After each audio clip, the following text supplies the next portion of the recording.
നമസ്കാരം, ഇത് the Indian.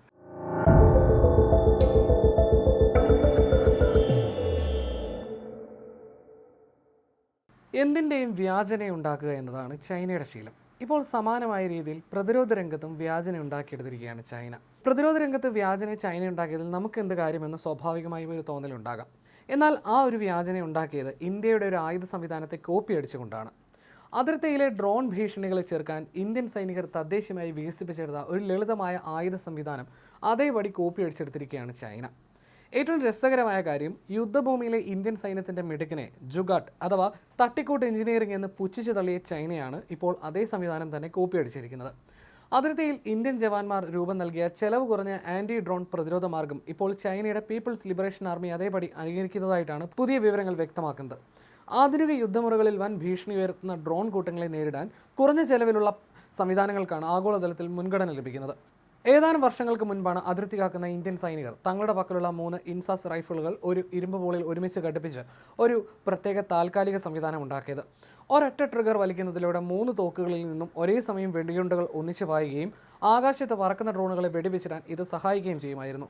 ഈ സംവിധാനത്തിന് 360 ഡിഗ്രിയിൽ വേഗത്തിൽ തിരിയാനും കഴിയുന്നതായിരുന്നു. ഒരു പ്രത്യേക സ്റ്റെബിലൈസ്ഡ് ഫ്രെയിമിൽ 3-4 ഇൻസാസ് അസാൾട്ട് റൈഫിളുകളോ നെഗേവ് ലൈറ്റ് മെഷീൻ ഗണ്ണുകളോ ഒരുമിച്ച് ഘടിപ്പിച്ചായിരുന്നു ജവാന്മാർ ഈ പരീക്ഷണം നടത്തിയത്. താഴ്ന്നു പറക്കുന്ന FPV ഡ്രോണുകൾക്കും ക്വാഡ് കോപ്റ്ററുകൾക്കുമെതിരെ ഒരേ സമയം അതിവേഗം വെടിയുതിർക്കാൻ ഇത് അവരെ സഹായിച്ചു. ആകാശത്ത് വെടിയുണ്ടകളുടെ ഒരു വലിയ വലയം തന്നെ സൃഷ്ടിച്ച് ഡ്രോണുകളെ തകർക്കുന്നതായിരുന്നു ഈ രീതി. ആധുനിക റഡാറുകളോ സെൻസറുകളോ ഒന്നും തന്നെ ഇതിനില്ലായിരുന്നു. പകരം സൈനികൻ്റെ കണ്ണും ഉന്നവുമായിരുന്നു പ്രധാന ആശ്രയം. അതുകൊണ്ട് തന്നെയായിരുന്നു ഇതിനെ ചൈന പരിഹസിച്ചത്. എന്നാൽ ലേസറുകളും ജാമറുകളും മിസൈലുകളും അടങ്ങുന്ന വലിയ ആൻറ്റി ഡ്രോൺ സംവിധാനങ്ങൾ അതിർത്തിയിൽ പൂർണ്ണ സജ്ജമാകുന്നത് വരെ പെട്ടെന്നുള്ള പ്രതിസന്ധി പരിഹരിക്കാൻ ഈ സംവിധാനത്തിന് സാധിച്ചു. വലിയ തുക ചെലവഴിക്കുന്നതിന് പകരം നിലവിലുള്ള ചെറുകിട ആയുധ ശേഖരത്തെ ഫലപ്രദമായി പ്രയോജനപ്പെടുത്തിയ ഈ രീതി സൈനികർ വിജയകരമായി വിന്യസിക്കുകയും ചെയ്തു. ഇപ്പോൾ ചൈനയുടെ റോക്കറ്റ് ഫോഴ്സ് യൂണിറ്റ് പുറത്തുവിട്ട പുതിയ ദൃശ്യങ്ങളാണ് ലോകത്തെ ചിരിപ്പിക്കുന്നത്. ഡ്രോൺ വിരുദ്ധ പ്രതിരോധത്തിനായി ചൈന പുതുതായി വികസിപ്പിച്ചെടുത്തത് 12 ബാരലുകളുള്ള ഒരു ടററ്റ് സംവിധാനമാണ്. കറങ്ങുന്നതും സെർവോ സ്റ്റെബിലൈസ്ഡ് ആയതുമായ ഒരു പ്ലാറ്റ്ഫോമിൽ ഒന്നിലധികം റൈഫിളുകൾ ഘടിപ്പിച്ചാണ് ചൈന ഇത് നിർമ്മിച്ചിരിക്കുന്നത്. ഇന്ത്യൻ സൈന്യത്തിൻ്റെ അതേ ആശയം കുറച്ചുകൂടി വലിയ തോതിൽ എഞ്ചിനീയറിംഗ് ചെയ്തെടുത്തു എന്ന് മാത്രം. സാധാരണ വെടിയുണ്ടകൾ ഉപയോഗിച്ച് കുറഞ്ഞ ചെലവിലും വേഗത്തിലും വിന്യസിക്കാം എന്നതാണ് ഇതിൻ്റെയും പ്രധാന നേട്ടം. ഇന്ത്യയുടെ 3 തോക്കുകളുടെ സ്ഥാനത്ത് 12 തോക്കുകൾ ഒന്നിച്ച് ഘടിപ്പിച്ച് വലിയൊരു മെഷീൻ ഗൺ രൂപത്തിലാണ് ചൈന ഇത് നിർമ്മിച്ചിരിക്കുന്നത്.